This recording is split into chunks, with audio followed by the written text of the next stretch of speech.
नमस्कार, मेरा नाम है शेखर सुमन और आप देख रहे हैं बायोटेक्निका। एक ऐसा यूनिक ऐप और वेबसाइट जहां पर हम सिर्फ बायोलॉजी की बात करते हैं, बायोलॉजिकल रिसर्च को प्रमोट कर रहे हैं पिछले 15 साल से। और कोविड के बाद हम डॉक्टर्स को एम्पावर कर रहे हैं with our coaching services and lots of tips and tricks on Biotecnika's YouTube channel. ये वीडियो उसी एक इनिशिएटिव का एक हिस्सा है। तो आज हम बात करेंगे नीट बायोलॉजी के 10 वो टिप्स जिसका इस्तेमाल करके आप श्योर शॉट 100% मार्क्स मतलब 360 मार्क्स आप लेके आ सकते हो अपने बायोलॉजी में। तो चलिए शुरुआत करते हैं। उसके लिए लेट्स गेट स्टार्टेड।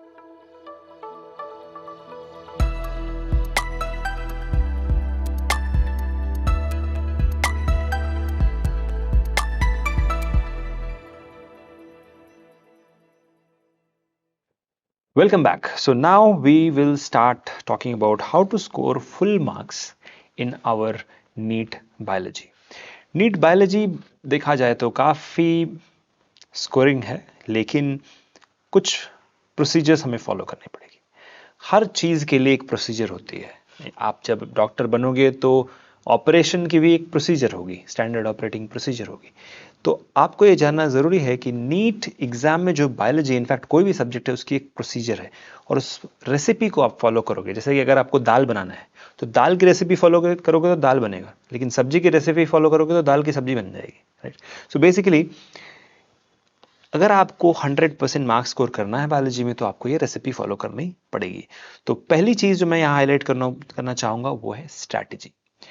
स्ट्रैटेजी के बिना इंसान कुछ नहीं कर सकता।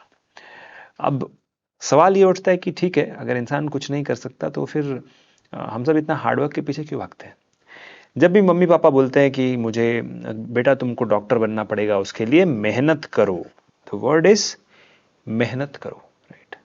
लेकिन हार्ड वर्क से ही क्या आप नीट क्वालिफाई कर सकते हो? सच्चाई ये नहीं है, आपको स्ट्रैटेजी भी चाहिए। चलिए एक एग्जाम्पल लेते हैं एक बोट की, ठीक है। एक नाव है, ठीक है, ये नाव है। इस नाव के अंदर 100 लीटर डीजल भरा है और इसको चेन्नई से सिंगापुर जाना है। तो अब ये क्या करेगा? What should it do? अगर इसको मालूम नहीं है डायरेक्शन तो ये एक ही डायरेक्शन में गोल गोल घूमता रहेगा। एक टाइम आएगा कि ये 100 लीटर डीजल 0 लीटर हो जाएगा, लेकिन क्या वो सिंगापुर पहुंच पाएगा? The answer is no. कहने का मतलब कि डायरेक्शन के एब्सेंस में आपके पास कितनी भी एनर्जी हो, डीजल क्या है यहाँ पर? एनर्जी है। आपके पास कितनी भी एनर्जी हो, आप नहीं जीत सकते। तो आपको सही स्ट्रैटेजी चाहिए। स्ट्रैटेजी के लिए आपको एक गुरु को चुनना पड़ेगा और गुरु ही आपको सही रास्ता दिखा सकता है। अगर आपको लगता है सेल्फ स्टडी करके आप नीट क्वालिफाई कर सकते हो, बहुत ही टैलेंटेड हो गए तो शायद यस, लेकिन ऐसे बहुत ही कम लोग हैं जो कि बिना गुरु के क्वालिफाई कर पाए। बहुत कम ही लोग एकलव्य बन पाते हैं, लेकिन एकलव्य को भी भीष्म पितामह की जरूरत पड़ी थी, छुप छुप के उन्हें देखना पड़ता था। तो अगर आपको एक ऐसे गुरु की तलाश है जो कि आपको सही स्ट्रैटेजी पढ़ा सके, सही स्ट्रैटेजी बता सके, तो आप सही जगह पे आए हो। बायोटेक्निका के पास हमारे पास ऑनलाइन कोचिंग और ऑफलाइन कोचिंग भी है, जहां पर कि हम आपको बताते हैं कैसे आप अपनी स्ट्रैटेजी को सही डायरेक्शन में लेके जा सकते हो। अगला पॉइंट है नोट डाउन इंपॉर्टेंट टॉपिक्स। अब आपके पास जब स्ट्रैटेजी आ गई तो अब आपको इंपॉर्टेंट टॉपिक्स का एक लिस्ट बनाना पड़ेगा, ठीक है, कि कौन सा आप पहले पढ़ोगे। जब तक आपकी टॉपिक्स की लिस्ट में एक प्रायोरिटाइजेशन नहीं आएगी, प्रायोरिटी नहीं आएगी, तब तक आप सक्सेस अचीव नहीं कर सकते। अब जब आपने लिस्ट बना ली तो अब आप प्रायोरिटाइज कर रहे हो। पहला तीसरा पॉइंट है प्रायोरिटाइज। तो जब आपने प्रायोरिटाइज कर ली तो आपको मालूम है कि पहला आप क्या पढ़ोगे, दूसरा आप क्या पढ़ोगे, थर्ड आप क्या पढ़ोगे। इस तरीके से एक सीक्वेंस में पढ़ते जाओगे। In the absence of a priority आप शुरुआत करोगे। कितने बच्चे मैं देखता हूँ, they will always start with living world, लेकिन लिविंग वर्ल्ड खत्म करते करते सारा एनर्जी भी खत्म। तो अब आपको क्या करना है, अपनी जो कम एनर्जी है या कम एनर्जी में ही ज़्यादा पढ़ लो, उसके लिए आपको इफिशिएंट बनना पड़ेगा। इसीलिए मैंने पहला पॉइंट कहा था आपको स्ट्रैटेजी चाहिए। दूसरा पॉइंट मैंने कहा आपको इंपॉर्टेंट टॉपिक की लिस्ट चाहिए। तीसरा पॉइंट जो मैंने कहा प्रायोरिटाइज कर लिया टॉपिक को। चौथा, जब आपको टॉपिक पता है कि कौन सा आप पढ़ोगे तो अब आपको सही किताब चाहिए। सही किताब मार्केट में आपको इतने सारे हैं कि यहाँ पर तो कि मेरा आईपैड भर जाएगा, but anyways let me start with NCERT.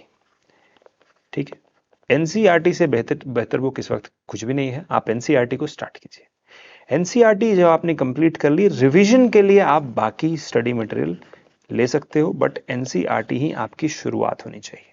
Choose the right books, start with NCERT. बाकी की जो बुक्स आपको मिल रही है मार्केट में, मैं उसकी सच्चाई बताता हूं इस वक्त। वो जो बुक पब्लिशर है वो पिछले 25 साल 30 साल से नीट की बुक्स पब्लिश कर रहे हैं।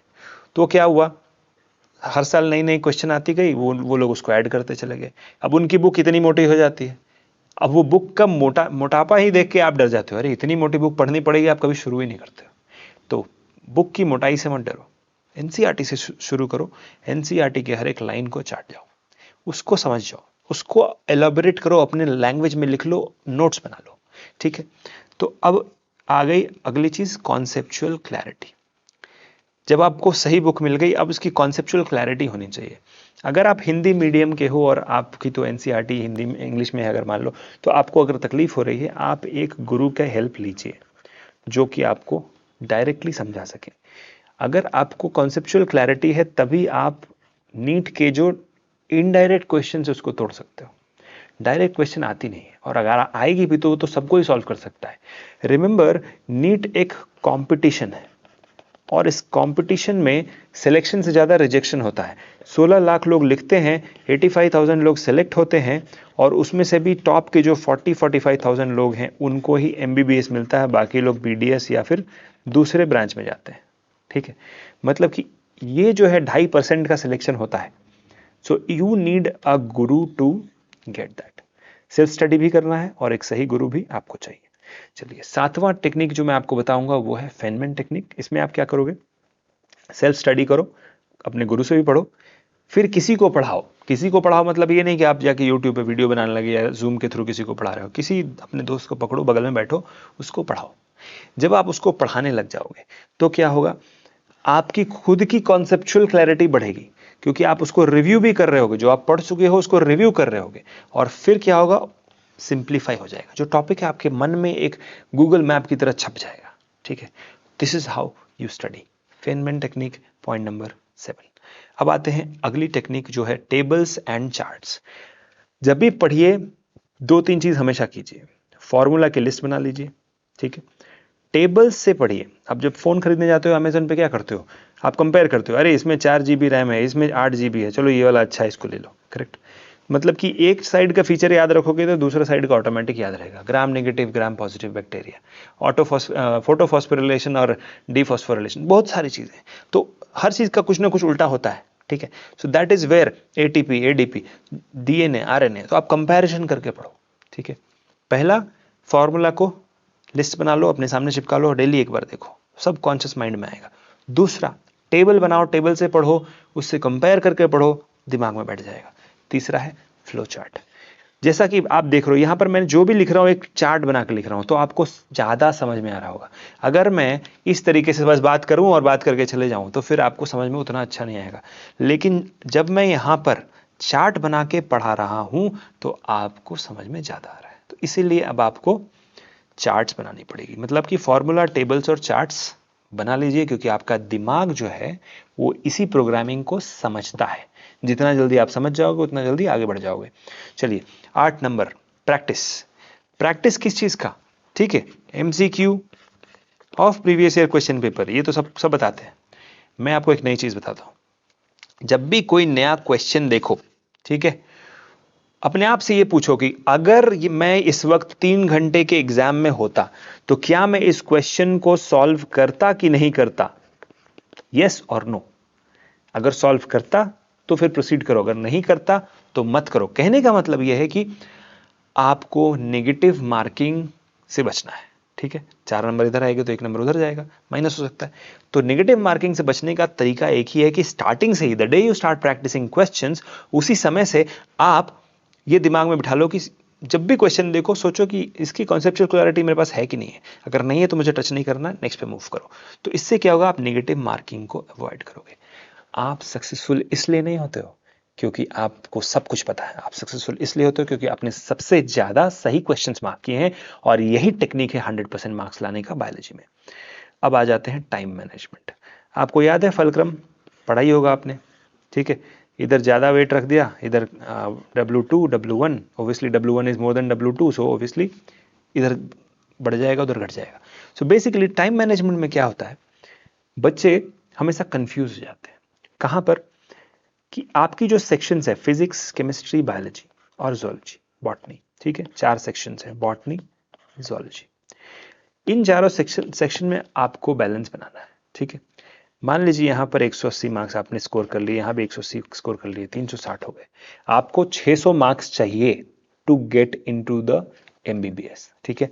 तो कहाँ से आएंगे? फिजिक्स और केमिस्ट्री को भी बैलेंस में रखना है। इसका मतलब कि ज़्यादा ध्यान इधर ही दे दिया और इसको सॉल्व नहीं किया, मतलब कि आपकी सिलेक्शन नहीं हो रही है, ठीक है। सो यहाँ पर भी आपको 150 मार्क्स लाने पड़ेंगे। यहाँ पर भी आपको एटलीस्ट 120 मार्क्स लाने पड़ेंगे, तब आपकी सिलेक्शन होगी। मतलब कि हर सेक्शन इंपॉर्टेंट है, इसलिए टाइम मैनेजमेंट इंपॉर्टेंट है। टाइम मैनेजमेंट के लिए एग्जाम के लास्ट 45 डेज में आप डेली एक क्वेश्चन पेपर पूरा एग्जाम कंडीशन में सॉल्व कीजिए 3 घंटे 20 मिनट में, ठीक है। सो ये हो गई पॉइंट नंबर 9। अब आते हैं पॉइंट नंबर 10 जल्दी से, रिविजन।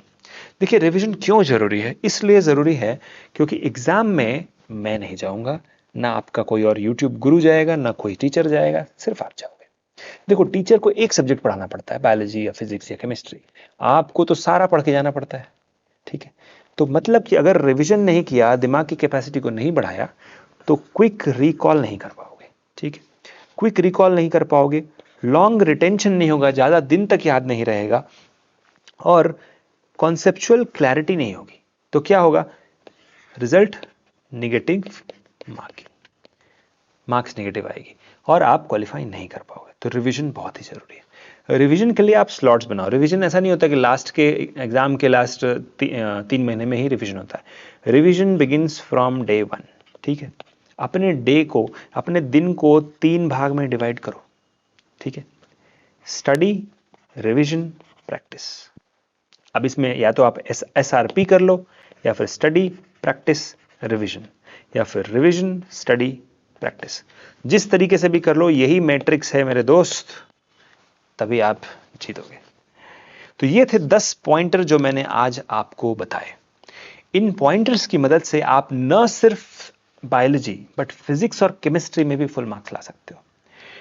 इन पॉइंटर्स को मैंने चैप्टर्स बना के वीडियो के नीचे भी रख दिया है, आप जरूर देखिए। और अगर आपको कहीं पर भी किसी भी तरीके की सपोर्ट चाहिए, लॉजिकली पढ़ना है, तो बायोटेक्निका में आइए।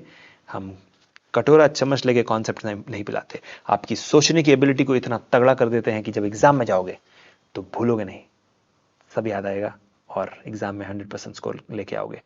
Thank you so much for watching this video. I hope आपको पसंद आई। बताइएगा कमेंट सेक्शन में। अगले वीडियो में जल्दी मिलता हूं। Thank you, bye bye.